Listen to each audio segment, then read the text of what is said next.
उसको मैं क्या बोलूं? उससे तो कनेक्शन जोड़ना है केवल। नाम उसका लिया जाता है जो दूर है, उसको बुलाया जाता है नाम लेके। जो तुम्हारे हृदय में बसा हुआ है, जो तुम्हारी आत्मा में बसा हुआ है, उसको तुम क्या नाम लोगे?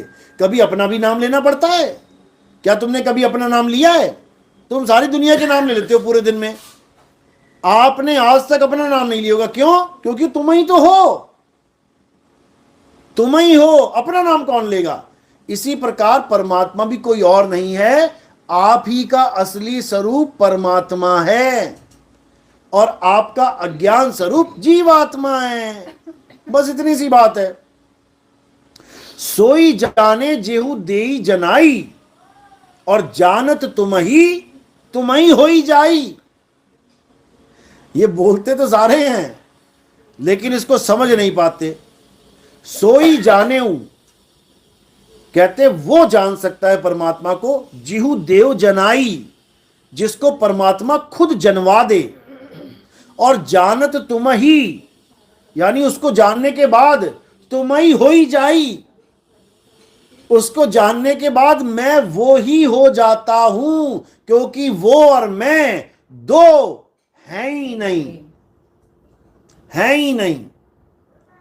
जैसे ही हमने दो मान लिया, फंस गए हम माया के जाल में।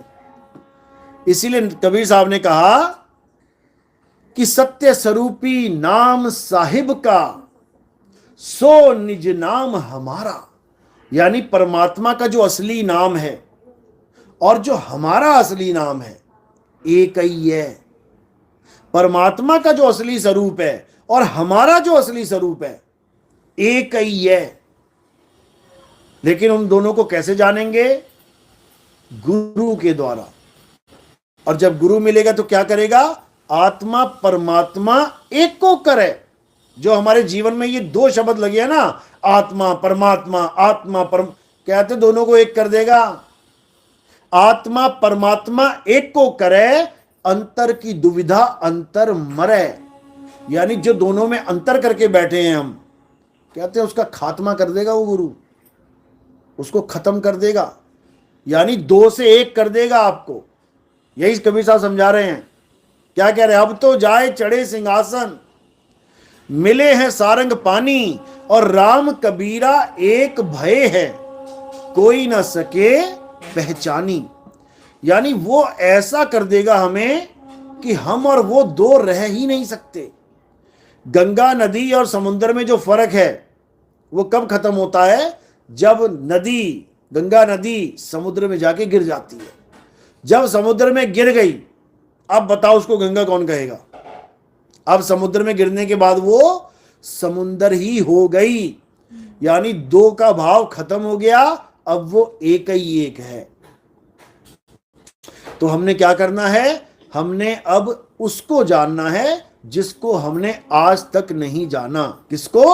अपने आत्म स्वरूप को। हमने राम जी को जान लिया, श्याम जी को जान लिया, हनुमान जी को जान लिया, माता दुर्गा को जान लिया, अल्लाह वाहिगुरु गॉड सबके नाम जान लिए, लेकिन खुद के नाम को नहीं जान पाए।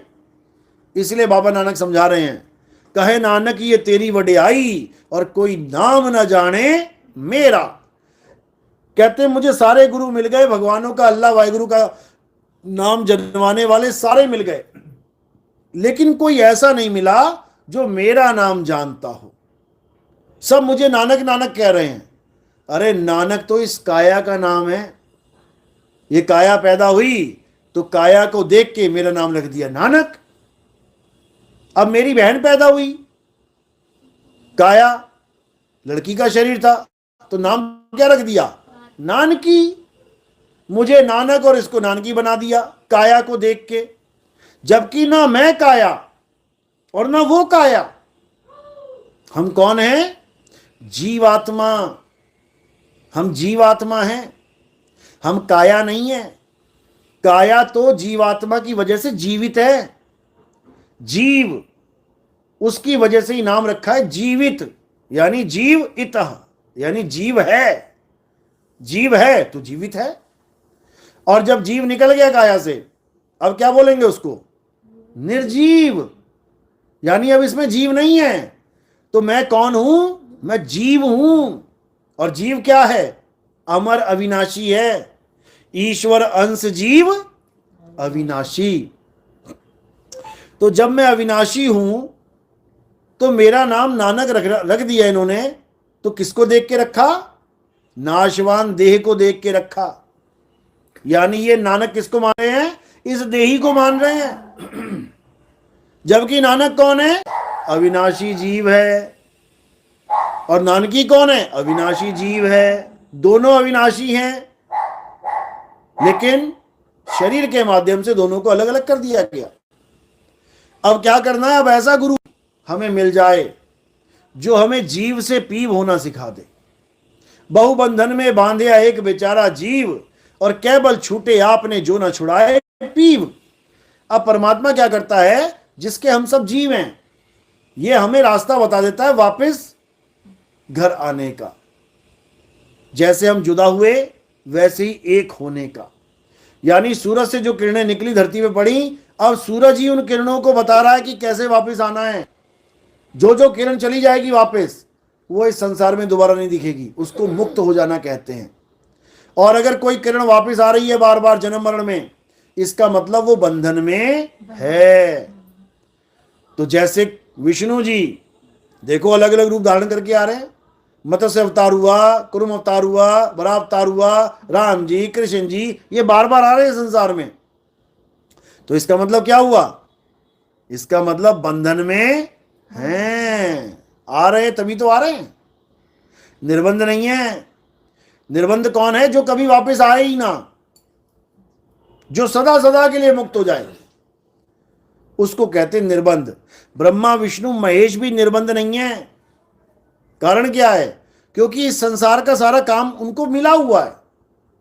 ब्रह्मा जी सृष्टि को पैदा करते हैं, विष्णु जी सृष्टि को चलाते हैं, शंकर जी सृष्टि का संहार करते हैं। तीनों हो रहा है ना। बच्चे पैदा भी हो रहे हैं, इसका मतलब ब्रह्मा जी एक्टिवेट है। बच्चे पल भी रहे हैं, इसका मतलब विष्णु जी एक्टिवेट है। और बच्चे मर भी रहे हैं, इसका मतलब शंकर जी भी एक्टिवेट हैं। यानी तीनों अपना काम कर रहे हैं, इसका मतलब तीनों में से एक भी फ्री नहीं है। अपना अपना काम कर रहे हैं, इसका मतलब तीनों काम कर रहे हैं, मुक्त नहीं है। इन तीनों में से एक भी मुक्त हो जाए, ब्रह्मा जी मुक्त हो गए तो इस दुनिया में कभी बच्चे ही पैदा नहीं होंगे। विष्णु जी मुक्त हो जाए, भूखमरी फैल जाएगी, एक भी बच्चे को खाना नहीं मिलेगा। शंकर जी मुक्त हो जाए, एक भी बच्चा मरेगा नहीं, संहार के देवता है वो। तो ये तीनों भी मुक्त नहीं हो सकते। लेकिन इन तीनों को काम किसने दिया है, किसने ये काम सौंपा है, उसको कोई नहीं जानता। इतना तो सब जानते हैं कि ब्रह्मा जी पैदा करते हैं, विष्णु जी पालन करते हैं, शंकर जी संहार। अरे करते क्यों हैं, कौन करवा रहा है, ये कोई नहीं जानता। इसीलिए सब इनको भगवान मान के पूज लेते हैं। अब इनको कौन ये सब काम करवाता है? इनका पिता, जिसका नाम है अलख निरंजन। अब ये अलख निरंजन क्या है? जिस दिन अलख निरंजन की कहानी समझ में आ जाएगी, उस दिन तुम्हें पता लग जाएगा कि हम इस दुनिया में सुखी हैं कि महादुखी हैं। चाहे तुम सोने के बेड पे, लाखों करोड़ों के गद्दे पे, अरबों रुपए का चादर कंबल लेके भी लेटे हो ना, तब भी तुम्हारे सिर पे फांसी का फंदा लटका हुआ है। जो तुम्हें लग रहा है कि मैं सुखी हूं, मैं सुखी हूं, मैं अमीर हो गया, मैं सुखी हो गया, जिस दिन तुम्हें पता लग गया ना कि तुम्हारे साथ क्या होने वाला है, हालत खराब हो जाएगी। ये सारा सुख दुख में बदल जाएगा। ये सारा सुख क्यों दुख में नहीं बदल रहा है? क्योंकि तुम अपनी मौत को भूले बैठे हो। अगर तुम्हें तुम्हारी मौत दिखा दी जाए कि तुम्हारी मौत ऐसे होगी, भाई साहब एक पल का भी चैन नहीं मिलेगा आपको कि बाप रे बाप ऐसे मरूंगा मैं। बड़े से बड़े भगत जब उनके एक्सीडेंट होते हैं ना, जा रहे हैं केदारनाथ, अगर केदारनाथ वालों को एक बार भी वीडियो दिखा दी जाती ना कि तुम्हारे साथ ये होने वाला है, तुम्हें एक भी भगत न दिखाई देता वहां पे। अगर किसी यात्रा पे जा रही बस पलट जाएगी, लोग मरेंगे, दिखा दिया जाए ना हादसा कि ये होने वाला है तुम्हारे साथ, भगवान होगा सब भूल जाएंगे लोग, और घर में बैठ के कहेंगे हाँ घर में भी भगवान है।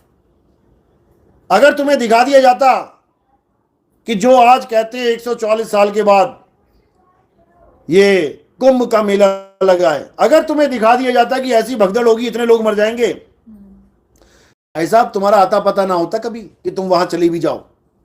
समझे? ये इसलिए क्योंकि तुम अपनी मौत को भूले बैठे हो। और संत कहते तू अपनी मौत को याद कर, तू मरने वाला है। जब तक याद नहीं करेगा अपनी मौत को, जब तक ये सुख दुख में बदलने वाला नहीं है। अब लोग कहते हैं अरे यार क्यों दुख में बदले अपने जीवन को, अरे आएगी तो देखी जाएगी। जब आती है ना फिर हालत खराब हो जाती है। फिर कोई कहे ना अरे आएगी देखी जाएगी, कितना बोलता था, अब देख लेना एक बार अच्छे से। अब देखा नहीं जाएगा, अब भागेगा, मैं बचूं, मुझे बचा लो, मेरे बचा लो, कुछ करो मेरा। यही बचाने के लिए, यही करवाने के लिए संत आते हैं कि इससे पहले कि ऐसी दर्दनाक हालत हो जाए तू संभाल ले अपने आप को। क्या करना है? आत्मज्ञान में आ जाना है। आत्मज्ञान का मतलब क्या है कि तुम अपने आप को शरीर मानना बंद कर दो, तुम अपने आप को आत्मा करके जान लो। जब तुम आत्मा हो गए तो बताओ कब मरोगे? आत्मा कब मर जाती है? कितने सालों बाद? मरती नहीं है। आत्मज्ञान में आने का यही फायदा है कि उसके बाद तुम्हारी मौत नाम की जो चीज है ना खत्म हो जाती है। तो इंसान मरेगा ही नहीं? नहीं मरेगा, नहीं मरेगा, नहीं मरेगा, क्योंकि वो अमर हो गया ना। आप कब तक मरोगे? जब तक तुम्हारे दिमाग में आपकी डेट ऑफ बर्थ फिक्स है। क्या डेट ऑफ बर्थ है आपकी? याद है ना? बस याद है ना तो पक्का मरोगे, क्योंकि आपने मान लिया कि मैं इस दिन को पैदा हुई हूं। अगर आपने मान लिया कि मैं पैदा हुई हूं, पक्का मरोगी, कोई बचाने वाला नहीं इस दुनिया में। और अगर तुमने ये जान लिया कि मैं कभी पैदा ही नहीं हुई, तो तुम्हें मारने वाला नहीं कोई दुनिया में। हम आत्मा हैं, आत्मा का मतलब ही अमर है। आत्मा कभी मरती ही नहीं है, तो मरेगा कौन? शरीर तो मैं हूं ही नहीं, शरीर तो मैं हूं ही नहीं। सच्चाई तो यही है ना कि शरीर में ही तो आए हैं हम। शरीर में आए हैं, शरीर में आए। आप कार में आई हो, अब कार का एक्सीडेंट हो गया, तुम्हारा थोड़ी नहीं हुआ, तुम्हारा एक्सीडेंट नहीं हुआ। कार मरेगी, तुम नहीं मरोगे, तो कैसे कहेंगे कि ड्राइवर मर गया? एक ऐसी कार में आप आई हो जो कार तो नाशवान है लेकिन आप अविनाशी हो, तो कैसे कहेंगे? कार एक्सीडेंट हो गया बोल सकते हैं, कार टूट गई फूट गई बोल सकते हैं, कार जल गई भस्म हो गई बोल सकते। ड्राइवर नहीं मरेगा कभी। लेकिन आप अपने आप को कार मान बैठी हुई। ये कार है तुम्हारी, इस कार के दो हाथ हैं, इस कार के दो पैर हैं, इस कार की दो आंखें, एक नाक है, सिर है, सब कुछ है, लेकिन वो तुम नहीं हो। अब बताओ कैसे मरोगी? आंख मरेगी, कान मरेगा, बाल मरेंगे, खाल मरेगी, हड्डी मांस मरेगा, पूरा शरीर मर जाएगा, लेकिन तुम नहीं मरोगी। तब जब तुम अपने आप को जान जाओगी कि मैं एक ड्राइवर हूं। अभी तो हम ये भी नहीं जान पा रहे कि मैं ड्राइवर हूं। आपने सुबह नाश्ता किया? क्या खाया था आपने? याद है? अभी कुछ खाया? यहां पे क्या खाया था? पकोड़े। बस यही अज्ञान है कि तुमने पकोड़े खाए। तुम ड्राइवर हो। तुमने जाते जाते पेट्रोल डलवा लिया, तुमने 10 लीटर पेट्रोल डाली टंकी में। अब तुम क्या क्या कहोगी जाके? आज मैंने दोपहर में 10 लीटर तेल पिया था, बोलोगी कभी? आज मैंने पेट्रोल पिया 10 लीटर। ड्राइवर बोलेगा कभी? क्या कहेगा? मैं गाड़ी में डलवा के आया हूं। क्योंकि वो जान रहा है कि मैं अलग हूं और मेरी गाड़ी अलग है। लेकिन यहां पर ड्राइवर ही गाड़ी समझ बैठा अपने आप को। मैं लड़का हूं, मैं लड़का हूं, यानी ड्राइवर कह रहा है मैं गाड़ी हूं, मैं गाड़ी हूं, मैं लड़की हूं, मैं गाड़ी हूं। बस इतना समझना है। यानी तोता अलग है, पिंजड़ा अलग है। जो दिख रहा है वो पिंजड़ा है और जो बोल रहा है वो तोता है। माँ अपनी बेटी से बोल रही, बेटी कैसी है? माँ मैं ठीक हूं, यानी तोता तोते से बात कर रहा है, लेकिन पिंजड़ा हिल रहा है। ये पिंजड़े के जो मुंह है ना, ये हिलता है। जब पिंजड़े का मुंह हिलता है तो ऐसा लगता है कि पिंजड़ा ही बोल रहा है, जबकि बोलने वाला कौन है? ये जीव बोल रहा है। पिंजड़ा नहीं बोल सकता, जीव बोलता है। कैसे बोलता है? वायु के द्वारा। बांसुरी बोलती है ना, क्या आवाज निकलती है? 7 सुर निकलते हैं। किसके द्वारा? वायु के द्वारा। ये देखो, इससे शब्द बन रहे हैं सारे। ये सांस ले रही हो तुम, इस वायु से शब्द बन रहे हैं तुम्हारे। तुम्हारे गले में एक वॉइस बॉक्स लगा हुआ है। आदमी की और औरत की आवाज इसलिए अलग अलग होती है क्योंकि वॉइस बॉक्स पतला है, वॉइस बॉक्स मोटा है। एक स्पीकर इतना बड़ा है और एक स्पीकर इतना सा है, तो आवाज एक सी होगी कि अलग अलग? अलग अलग होगी। इसलिए औरतों की आवाज अलग होती है, आदमियों की आवाज अलग होती है, समझो।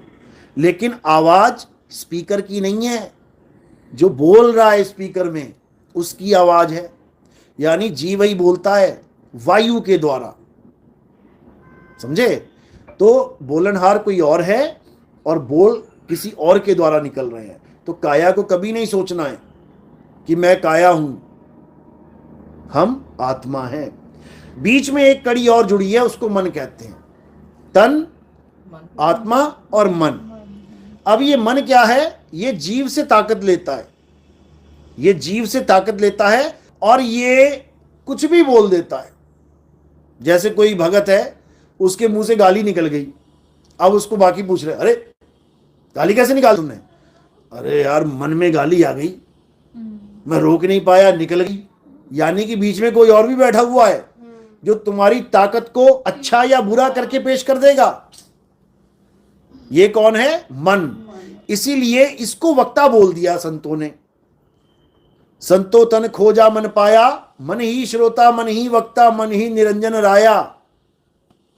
यानी इस जीव की ताकत लेके ये मन अच्छे और बुरे काम कर रहा है। ताकत किससे मिल रही है? जीव से। और जीव कहां से ताकत ले रहा है? आत्मा से। वो आत्मा से ताकत, यानी कड़ी बार कड़ी एक लाइन जुड़ी हुई है और कहां पे आके अंत हो जाता है उसका? काया पे। तो क्या लग रहा है कि सब कुछ काया ही कर रही है, अच्छा भी काया कर रही है, बुरा भी काया कर रही है। जबकि कर क्या रहा है? मन कर रहा है, मन कर रहा है अच्छा और बुरा। और मन को भी कौन आगे पावर दे रहा है? जीव, जो अपने आप को भूला पड़ा है और मन के चले चल रहा है। इसलिए साहिब कह रहे हैं, मन जाता है तो जाने दे, तू थाम के राख शरीर, और उतरा पड़ा कमान से क्या कर सके तीर। यहां पर कबीर साहब मन और जीव की बात कर रहे हैं। तू मन जाता है तो जाने दे, तू थाम के राख शरीर। किसको बोल रहे हैं? जीवात्मा को, कि तू शरीर को पकड़ के रख, शरीर ना चला जाए। शरीर चला गया तो कर्म बन जाएगा। मेरे मन में आया कि मैं इस आदमी को पत्थर मार दूं, आ गया ना, मन जाता है तो जाने दे, कोई बात नहीं। मन में विचार आ गया, कोई बात नहीं, लेकिन तू शरीर को पकड़ के रखियो, ऐसा ना हो कि शरीर उठा के पत्थर मार दे, फिर तुझे जेल हो जाएगी। इसलिए इस चीजों को समझना पड़ेगा। लेकिन कब समझ में आएगा? जब तुम्हारे जीवन में गुरु आ जाएगा। तो क्या करना है? हमारे सत्संग आपने है यूट्यूब चैनल कहत कबीर सुनो भाई साधो, या फिर ये स्टेटस पे लगाते रहते होंगे, कुछ ना कुछ भेजते रहते होंगे। कड़ी दर कड़ी सुनना है आपने, सीरियल वाइज मैं भेज दूंगा, 1 2 3 4 5 6 7 8 करके। जैसे हम सिलेबस पढ़ते हैं कोई, तो लाइन वाइज होता है सिलेबस। यानी पहला लेसन पढ़ा, उससे रिलेटेड दूसरा होगा, उससे तीसरा होगा। ऐसे ही जब आप ये सत्संग सुनना शुरू करोगे, आपके सारे भ्रम टूट जाएंगे। जो आपका मोह संसार से जुड़ गया है, संसार का मतलब संसार, संसार का मतलब जो कुछ संसार में है वो संसार ही है। मंदिर, मस्जिद, गुरुद्वारे, चर्च संसार है, माँ बाप, भाई बहन संसार है। हाँ, लेकिन गुरुजी जैसे हमें मन की शांति चाहिए होती है, तो हम मंदिर, मस्जिद, गुरुद्वारे वहां जाते हैं, तो हमें सुकून भी तो मिलता है। वो क्या है? ये हमें लगता है कि सुकून मिलता है, ये लगता है हमें। कौन लगवाता है? ये मन ही लगवाता है। ये मन ही लगवाता है कि हमें बड़ा सुकून मिल रहा है। जैसे नशा बेचने वाला नशे में सुकून दिलवा देता है तुम्हें, ये लगा ले पैग एक, और देख कितना सुकून मिलता है। तो एक अलग चीज हुआ, हम गुरुद्वारे जा रहे हैं, वो एक अलग, वो भी एक नशा है, वो भी एक नशा है, झूठ का नशा। यानी झूठी चीजों में नशा है। पानी में नहाने का नशा है। लोग कहते हैं अरे इस तालाब में मैं नहा लिया, धन्य हो गया, शांति मिल गई। नशा है, झूठ है ये। कहाँ नहाना है? आत्म रूपी गंगा में नहाना है, आत्मा में रमण करना है, वो है सच्चा, और ये है झूठा। तो झूठ में मन रमता है, मन तुम्हें झूठ में संतुष्ट करवा देगा, कहीं सच ना मिल जाए इसे, क्योंकि सच मिल गया तो मन का खेल खत्म। ज्ञान तो गुरुजी हमें वहां भी मिलता है, गुरुद्वारे बिल्कुल मिलता है। मैंने ये थोड़ी नहीं कहा कि ज्ञान नहीं है, हाँ। ज्ञान मिलता है, लेकिन सत्य ज्ञान नहीं मिलता। अच्छा, सत्य ज्ञान क्या है? आत्मा ही सत्य है। अगर गुरुद्वारे में ये बताया जाए कि बेटा ये आत्मा है और ये संसार है, तुमने आत्मा में रमण करना है, तो गुरुद्वारे में परफेक्ट ज्ञान मिल रहा है। लेकिन गुरुद्वारे में क्या मिल रहा है? आरतियां गा लो, अरदासें कर लो, भोग लगवा लो, वाणियां सुन लो, गुरु ग्रंथ साहब को पढ़ लो, गुरु ग्रंथ साहब को समझो। अच्छी बात है, वाणी में ही तो होता है सब कुछ। वाणी में सब कुछ है, लेकिन कौन सी वाणी में? दो प्रकार की वाणियां हैं। एक वाणी वो है जो लिखी जाती है, और एक वाणी है जिसको धुर की वाणी कहते हैं। धुर की वाणी कहते ना, धुर की वाणी आई जिन सगली चिंत मिटाई। जो धुर की वाणी है वो लिखी नहीं जा सकती, वो लिखने में नहीं आती है, अलेख है, वो बोलने में नहीं आती, अबोल है। बाबा नानक क्या बोल रहे वाणी में? अखा आवाजो वेखना, बिन कन्नी सुनना, हत्था पैरा आवाजो चलना, बिन हथी करना, जीबा आवाजो बोलना, यूं जीवित मरना, और नानक हुक्म बचान तो जा खस में मिलना। कह रहे हैं कि ऐसी वाणी को पकड़ो, ऐसा गुरु पकड़ो जो अखा वाजो देखना, बिना आंखों के तुम उसके दर्शन करो। अब बताओ, बिना आंखों के कौन किसके दर्शन करेंगे? अखा वाजो वेखना, बिन कन्नी सुनना, ऐसी वाणी का श्रवण करो जो कान से नहीं सुनी जा सकती। अब कैसे करोगे श्रवण? बताओ। 10 बहरे जाके चाहे गुरुद्वारे में चले जाए, चाहे मंदिर में चले जाए, चाहे चर्च में चले जाए, उनको क्या लाभ मिलेगा वाणी का? जब कान ही नहीं है तो कैसे सुनेंगे वो? यानी वो वाणी केवल कान वालों के लिए, बहनों के लिए नहीं है, इसका मतलब। तो बाबा नानक समझा के जा चुके हैं। अखा वाजो वेखना, बिन कन्नी सुनना, पैरा वाजो चलना। तुम्हें पैरों की जरूरत पड़ रही है गुरुद्वारे जाने के लिए, लेकिन वो कह रहे तू सचखंड बिना पैरों के चला जाएगा। बिना एक कदम उठाने की जरूरत नहीं है, सचखंड में बैठा होगा तू। पैरा वाजो चलना, बिन हथी करना, बिना हाथों के सारी पूजा पाठ हो जाएगा तेरा। पन्ने नहीं पलटने पड़ेंगे हाथों से। कैसे? अरे तो आत्मज्ञानी गुरु मिलेगा तब हो ना। वही आत्मज्ञान आपको जब समझा दिया जाएगा तब आपको पता लग जाएगा कि पूजा करनी किसकी है। गुरु ग्रंथ साहब में क्या लिखा है? आत्म देव पूजिए, गुरु के सहज सुभाए, आत्मे नो आत्मे दी प्रतीत ते कर ही परचा पाए। यानी आत्मा जो आत्मदेव है उसकी पूजा करना ही धर्म है। धर्म ये नहीं है हिंदू धर्म, मुस्लिम धर्म, सिख धर्म, ईसाई धर्म। धर्म क्या है? आत्मा को पूजना ही धर्म है, खुद को आत्मा जानना ही धर्म है, और सबको आत्मा समझना ही धर्म है। आत्मा के अलावा जो कुछ है अधर्म है।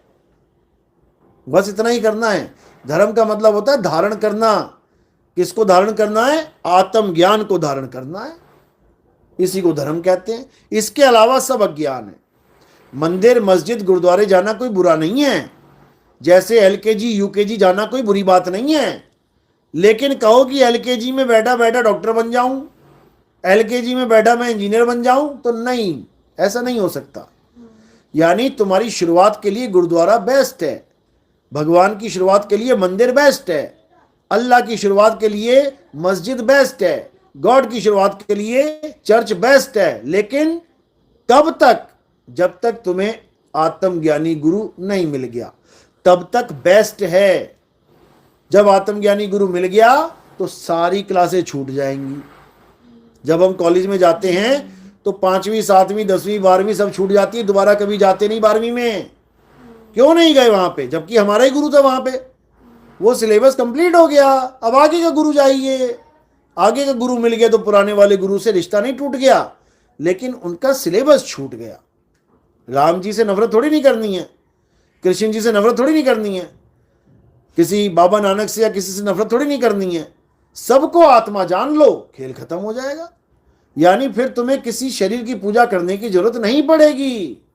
सबको आत्म तत्व जान लो, सब में आत्मा विराजमान है। 100 घड़े हैं, 100 में पानी है, तो घड़ों को नहीं प्रेम करना है, पानी से प्रेम करना है। घड़े तो टूटते फूटते रहेंगे, लेकिन पानी सब में एक है। घड़े बड़े छोटे होते रहेंगे, घड़े रंग बिरंगे दिख जाएंगे, लेकिन पानी सब में एक है। उस एक पानी को जान लो, सारे धर्म एक हो जाएंगे। सब घड़े पकड़ के बैठ गए, मेरा वाला घड़ा है राम जी, मेरा वाला घड़ा श्याम जी, मेरा वाला घड़ा हनुमान जी। सब घड़े यानी कि शरीरों को पकड़ के बैठ गए हैं, इसलिए दिक्कत है। शरीरों को किनारे कर देना है और आत्म तत्व को जान लेना है। गरीबदास जी महाराज जी की वाणी आती है, कहते दादू का पिंजड़ा पड़ा और वो नानक की देह, इनमें सतगुरु कौन है, मोको बड़ा संदेह है। कहते हैं बड़ा संदेह में पड़ गया मैं तो। दादू जी वाले कह रहे दादू जी परमात्मा है, नानक जी वाले कह रहे नानक परमात्मा है, कृष्ण जी वाले कह रहे कृष्ण परमात्मा है, राम जी वाले कह रहे राम परमात्मा है, माता जी वाले कह रहे माता परमात्मा है, ईसा मसीह वाले कह रहे ईसा मसीह पर। कह रहे पागल हो गया यार, मैं तो किसको परमात्मा मानूं? जिस धर्म में घुस रहा हूं नया परमात्मा मिल जा रहा है। अब नितिन दास वाले कह देंगे नितिन दास परमात्मा है, अरे मैं तो मर गया परमात्मा के चक्कर में। तो कहने का मतलब क्या है कि शरीरों को शरीर मान के किनारे कर रखो उसको, और आत्म तत्व को जान लो तो सब में वो विराजमान है। सब घट मेरा साइया, सुनी सेज न कोय, और बलिहारी व घट की जा घट प्रगट हुए। जिस घट में परमात्मा प्रगट है वो समझ रहा है बंदा अपने आप को मैं क्या हूं, जिसमें नहीं प्रगट है वो अपने आप को काया मान रहा, आदमी औरत मान रहा। बस इतनी सी बात है, समझ में आई? हाँ, तो अब क्या करना है, अब घड़ों को घड़ा ही रहने दो और आत्मा को जान लो, यानी पानी को पी लो। घड़े को चाटोगे तो गला गीला नहीं होगा। घड़े चाटना बंद कर दो और पानी पीना शुरू कर दो। सबके घट में पानी विराजमान है, चाहे वो हिंदू है, चाहे मुसलमान है, चाहे सिख है, चाहे ईसाई है, सबके पास आत्मा है। बिना आत्मा के कोई खाली नहीं है। बस इतना समझ लो। तुझ में राम, मुझ में राम, सब में राम समाया, सबसे कर लो प्रेम, जगत में कोई नहीं पराया। गाने में अच्छा लगता है। और जब रामनवमी आ जाती है तो क्या हो जाता है, ना तुझ में राम ना मुझ में राम, वो मंदिर में राम समाया। फिर मंदिर की मूर्ति पे चले जाते हैं पत्थर पूजने। अब कहां गया तेरा राम, कहां गया मेरा राम? क्योंकि राम का पता ही नहीं था, इसलिए भजन गा रहे थे केवल, लेकिन असल समझ थोड़ी नहीं रहे थे कि भजन का मतलब क्या है। वो नहीं समझ में आया, बस गा लिया, सुर में सुर मिला लिए, ताल में ताल मिला ली। उससे किसी का कुछ होने वाला नहीं है। बोलिए परमपिता परमात्मा की सदा ही जय हो। साईं बंदगी सतनाम। कोई और सवाल? हाँ भाई, किसी के मन में हो तो पूछ कोई लो। पूछना तो पूछ लो भाई। आप पूछ लो। गुरुजी है ना बहुत ज्यादा हमको मानती है, और गुरुजी है ना किसको मानते हैं? गुरुजी, अच्छा, वो गुरु जी जा चुके हैं। हाँ जी, जो जा चुके हैं। जो जा चुके हैं उनको मान रही है, तो जो आ चुके हैं उनका क्या करोगी फिर? सारे गुरु ये कह के जाते हैं कि इतिहास को भूल जाओ। कहने का मतलब जो गई तो गई, रात गई बात गई। सब गुरु ये कहते हैं वर्तमान में जीना सीखो, और तुम उसको मान रहे हो जो चला गया। बताओ वो क्या करेगा? बताओ।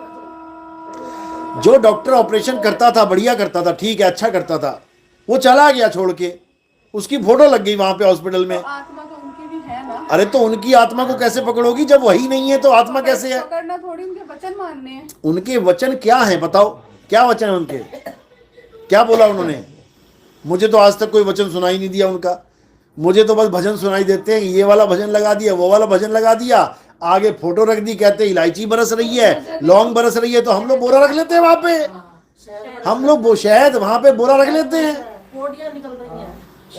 भाई शहद अगर निकल रहा है तो शहद तो बहुत अच्छा तत्व है। बिना मधुमक्खी के शहद निकल रहा है तो मधुमक्खियों को फोन कर देते हैं, क्यों बना रही हो तुम लोग फालतू शहद, यहाँ टपक रहा है, ले जाओ जितना लेना है। ये चीजें तो है, लेकिन अरे नहीं है, नहीं, आडंबर है, इनको मैं भी नहीं मानती। ये निकल रहा है, वो निकल रहा है। हाँ तो इसी पर तो धंधा चल रहा है उनका, निकल रहा है नहीं निकल रहा है। लेकिन नहीं, जहाँ बड़े मंदिर जाते हैं ना छतरपुर, वहाँ ऐसा कोई धंधा नहीं है, कोई चढ़ावा नहीं है, ऐसा धंधे वाला काम वहाँ नहीं है। तो क्या है वहां पे बताओ? शक्ति, बस आप आप में शक्ति नहीं है क्या? आप किसकी शक्ति से वहां जा रही हो? जिस दिन पड़ जाओगी ना बेड पे, टाइफाइड हो जाएगा, उस दिन बताना कहाँ चली गई तुम्हारी शक्ति। गुरुजी उनके चमत्कारों से दुनिया उन पे वो करती है। अरे चमत्कार किसके नहीं होते हैं बताओ? गणेश जी की आरती, अंधन को आंख देत, कोढ़िन को काया, बांझन को पुत्र देत, निर्धन को माया, समझो। और उसी के मंदिर के बाहर कोढ़ी बैठा हुआ है, ना उसको माया मिल रही ना काया मिल रही, गा वो भी रहा है।